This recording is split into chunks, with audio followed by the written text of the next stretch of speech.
समाजमनाचा वेध आणि एका बाजूला भाद्रपद महिन्यातील म्हाळाच्या पितृ पंधरवडा असल्या कारणानं सर्वसामान्य जनता थंडच आहे, तर दुसऱ्या बाजूला ऑक्टोबर हिट प्रमाणे खटाव तालुक्यातील राजकीय वातावरण तापलंय। विधानसभेचे दोन दावेदार एकमेकांवर तुटून पडले आहेत। राजकीय आरोप प्रत्यारोपांच्या फैरीत झडू लागले आहेत।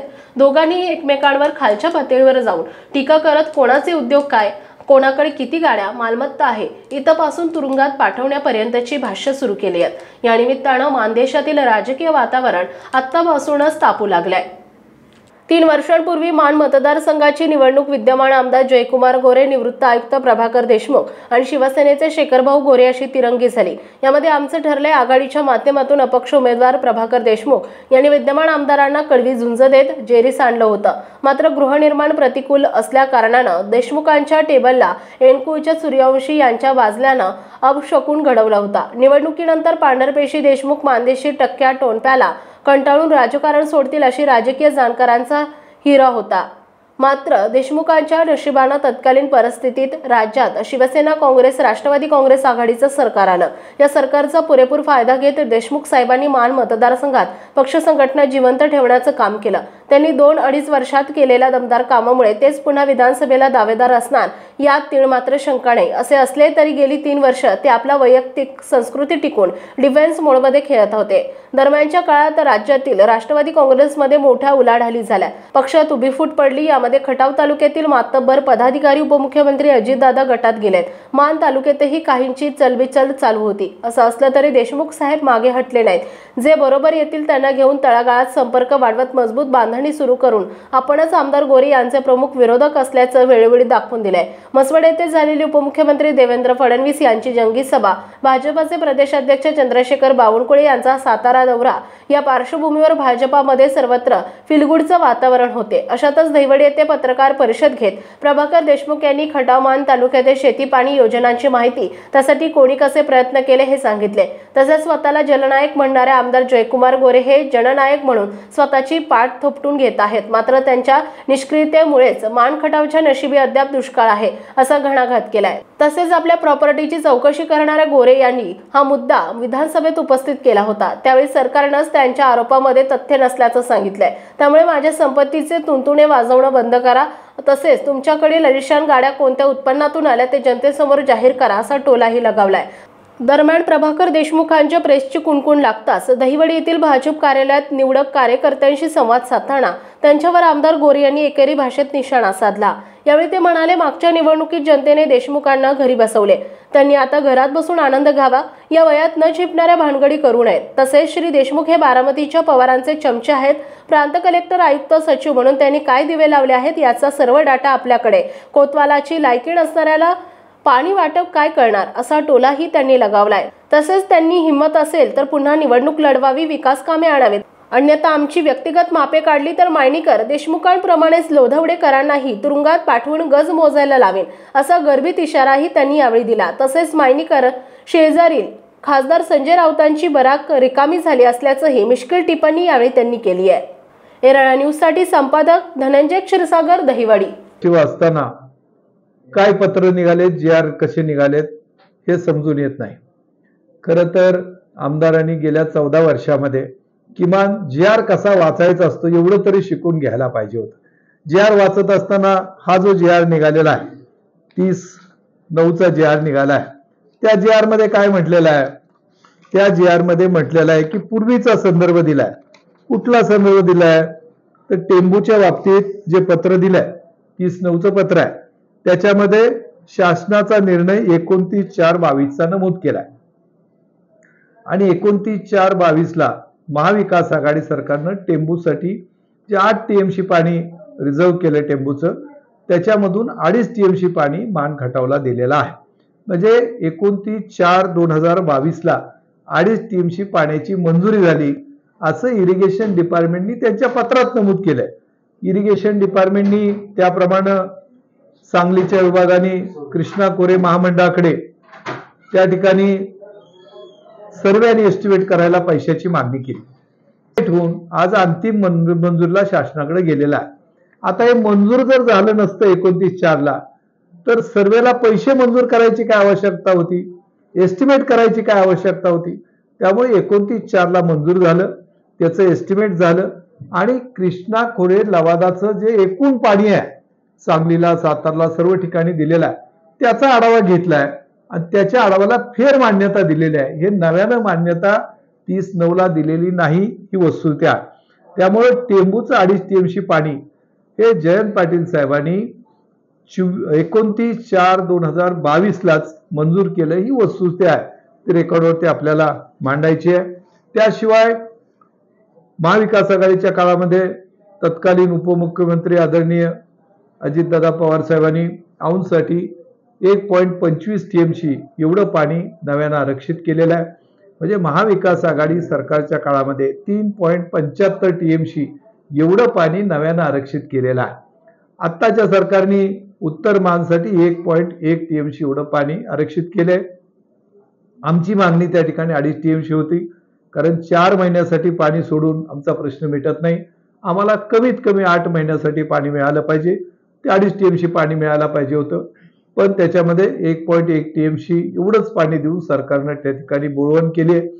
माझं असं मत आहे की जर कार्यक्षमता दाखवली असती, जलनायक म्हणून स्वतःला पाठ बडवून घेणाऱ्या लोकांनी जर कार्यक्षमता दाखवली असती तर लोकप्रतिनिधींच्या कार्यक्षमता दाखवण्यामुळं मान तालुक्यामध्ये सुबत्ता आली असती, इथला दुष्काळाची दाहकता कमी झाली असती. परंतु त्यांच्या निष्क्रियतेमुळं मान तालुक्याच्या नशिबावरती, खटाव तालुक्याच्या नशिबावरती आजही दुष्काळ आमचा पाठवीला पुजलेला आहे. ही वस्तुस्थिती आहे. इतर तालुक्यात चांगलं काम होतंय तर मान आणि खटावमध्ये का होत नाही, असा जनतेने विचारलेला प्रश्न लोकप्रतिनिधीला त्याचं उत्तर द्यायला लागेल. सातत्यानं ते पवार साहेबांच्या बद्दल एकेरीने बोलतात. पवार साहेबांचं महाराष्ट्रामध्ये खूप मोठं योगदान आहे आणि पवार साहेबांचं योगदान विचारात घेऊन राज्याचे मुख्यमंत्री असतील, उपमुख्यमंत्री असतील, नेहमी पवार साहेबांच्या बद्दल आदराने बोलतात. पण आमदार मात्र त्यांना बारामतीचा गडी अशी एकेरी उल्लेख करतात. खरं आमदारांची पात्रता काय, त्यांनी बोलावं काय, याच्याबद्दल त्यांनी भान ठेवायची गरज आहे. थोडं शुद्धीवर राहिलं, नीट बोललं तर मला वाटतं की काय अडचण येणार नाही. एवढं तरी तारतम्य त्यांनी ठेवायची अपेक्षा आहे. अनेक वेळेला माझ्या प्रॉपर्टीबद्दल बोलतात. त्यांनी याच्याबद्दल तक्रारी केल्या होत्या. महसूल खात्याने त्याची चौकशी केली, त्यात तथ्य नाही म्हणून सांगितलं. अँटी करप्शननी चौकशी केली, त्याच्यात काही तथ्य नाही आरोपात असं सांगितलं. कोर्टाने सांगितलं की आरोप खोटे आहेत.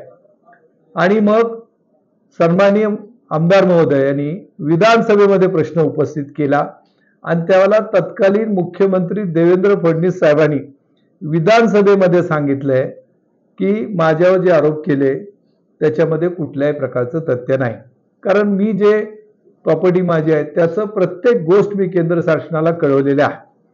आता असं असताना हे तुंतुनं किती दिवस वाजवायचं? हे तुंतुनं वाजवण्यापेक्षा तुम्हाला जे 2 महिन्याला गाड्या तुमच्या बदलल्या जात आहेत, आलिशान गाड्या येतात, तिथल्या जनतेला कळू दे की कुठल्या उत्पन्नातून तुम्ही येत आहेत, कुठला व्यवसाय धंदा मोठा सुरू केला, लोकांना कळू देत ना. माझी विनंती आहे की बोलताना लोकप्रतिनिधी थोडं तारतम्य ठेवावं. आंघोळी करण्यात वेळ घालवण्यापेक्षा प्रत्यक्षात जे आरक्षण मंजूर झालेलं आहे पाण्याचं, ते जर 12.62 TMC पाणी गेल्या 14 वर्षामध्ये तुम्ही देता आला असतं तर तुमची कार्यक्षमता सिद्ध झाली असती. दुर्दैवानं तुमच्या निष्क्रियतेमुळं मान तालुक्याला पाणी मिळालं नाही, वस्तुस्थिती आहे.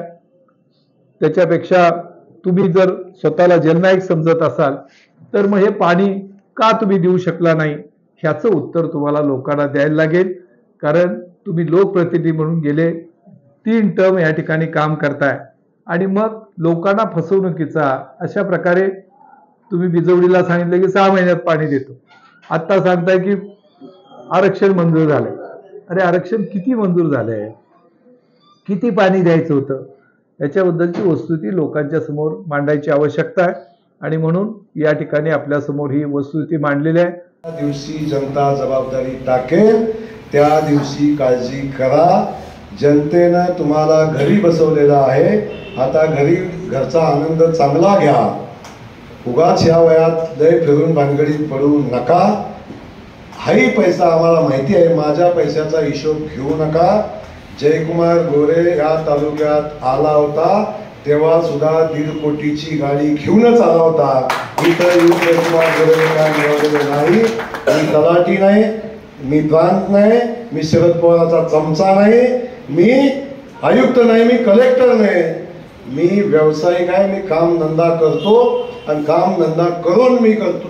ज्या गोष्टी करणं शक्य आहे ते करतो. तुझ्या शरद पवारला जाऊन विचार. माझी चौकशी त्या शरद पवारनं 5 वेळा केली. तेव्हा माझी चौकशी केल्यानंतर काय काय हातात लागलं हे शरद पवारांना जाऊन विचार. त्यामुळं माझ्या गाडीचा हिशोब काढू नको. तुझ्या जाधवांच्या नावावर असलेल्या गाड्या, तुझ्या कुणाकुणाच्या नावावर असलेला हिशोब अजून जयकुमारनं काढलेला नाही. ज्या दिवशी मी काढेन त्या दिवशी मायनीचे देशमुख ज्या जागेवर बसलेले आहेत त्याच जागेवर लोधावड्याचा देशमुख बसलेला असेल. झोपलेला जयकुमारला जागं करायचा प्रयत्न करू नकोस. तू म्हणला होतास की जयकुमार गोरे जामीन तयार ठेवा. त्यावेळी मी सांगितलं तुला की आता तुझा डाव संपला, माझा जामीन बी तयार होता आणि जयकुमार गोरे पण तयार होता. याला आत फरक पडत नाही आणि याला बाहेर बी फरक पडत नाही. त्यामुळं तू लक्षात ठेव, तू आत गेलास तर बाहेर येताना तुझं काय आणायला लागेल याचा विचार तू कर. तू जयकुमार गोरेच्या नादाला लागू नको. एवढंच मी या निमित्तानं जबाबदारीने आणि विनंतीपूर्वक सांगतो. नाहीतर पाटलांना माहिती आहे मायनीचं देशमुख कुठं आहेत हे ना माहिती. आणि त्यांच्या बाजूच्या बॅरॅकमध्ये संजय राऊत होते, ते बॅरॅक आता रिकाम आहे. त्यामुळं कृपा करून आपण मला त्या मार्गाने जायला भाग पाडू नका. आपलं काय आहे काय नाही याचं सगळं रेकॉर्ड माझ्याकडे तयार आहे. माझी खुली किताब आहे. तुला कुठं नेऊन दाखवायची तिथं दाखव, मला फरक पडत नाही. पण तुझं किताब एकदा मी उघडलं तर मग कुठं कुठं जाईल, कसं कसं जाईल आणि काय काय होईल याचा विचार तू कर. एवढंच माझं सांगणं आहे.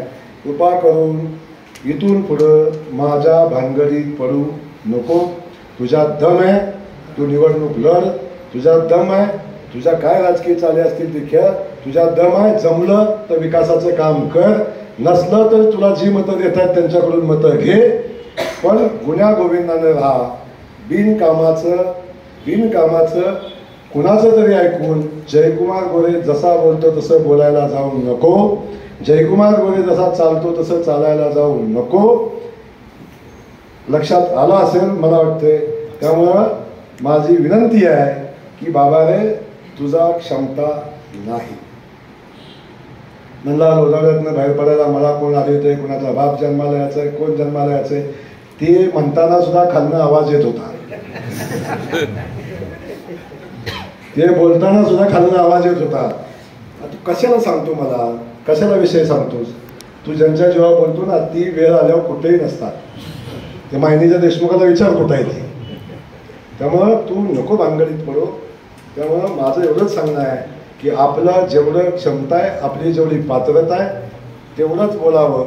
जयकुमार गोरेच्या गाड्या इथं बी लावल्यात, घरी बी लावल्यात, पुण्यात बी लावल्यात आणि मुंबईत बी लावल्यात. काय माझं